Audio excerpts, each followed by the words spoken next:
میں رابطۂ عالم اسلامی کی کانفرنس میں شرکت کرنے کے لیے ملیشیا آیا ہوا ہوں۔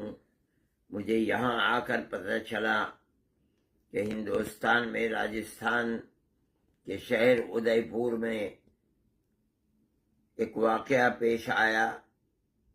جمعیت علماء ہند ہمیشہ قانون کو اپنے ہاتھ میں لے کر کسی کام کے کرنے کی مخالفت کرتی ہے۔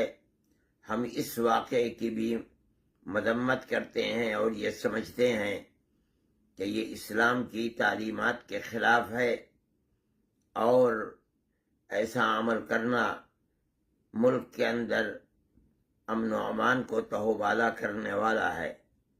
جس طرح ہم ہمیشہ سے موب لنچنگ کی مخالفت کرتے چلے آئے اور ہم نے ہمیشہ حکومت سے یہ کہا کہ اس کے خلاف قانون بناؤ، ایسا کرنے والے لوگوں کو پکڑو، انہیں جیل بھیجو اور ان کو ایسی سزا دو کہ جو دوسروں کے لیے عبرت ہو۔ ہم اسی طرح اس کی بھی مذمت کرتے ہیں، اور قانون یہاں بھی اپنا کام کرے گا۔ ملک کے اندر ضروری ہے کہ جس طرح ہم ہزاروں سال سے ملک کے اندر بھائی چارگی اور محبت کا پیغام دیتے چلے آئے ہیں اور بھائی چارگی کے ساتھ زندگی گزار رہے تھے اور گزارتے چلے آئے ہیں، ہمیں اسی کو فروغ دینا چاہیے۔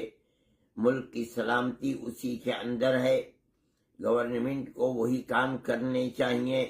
مجھے افسوس کے ساتھ یہ بات کہنی پڑتی ہے کہ اگر ملک نے اور ملک کی حکومت نے اس بد زبانی کے اوپر پہلے سے شکنجہ کس دیا ہوتا تو آج ملک کے اندر یہ حالات نہ ہوتے اور یہ بد امنی کی صورت پیش نہ آتی۔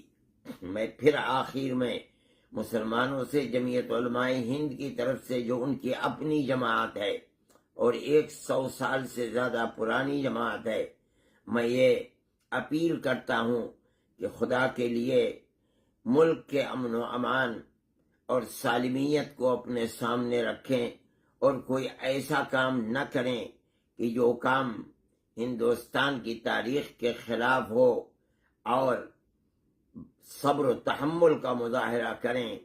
باقی حالات ہیں، حالات تو بدلتے سدلتے رہتے ہیں۔ آج اگر یہ صورتحال ہے تو کل کو انشاءاللہ یہ صورتحال ختم بھی ہوگی۔ ملت ٹائمز کو آپ کی ضرورت ہے، ہماری آپ مالی مدد کریں۔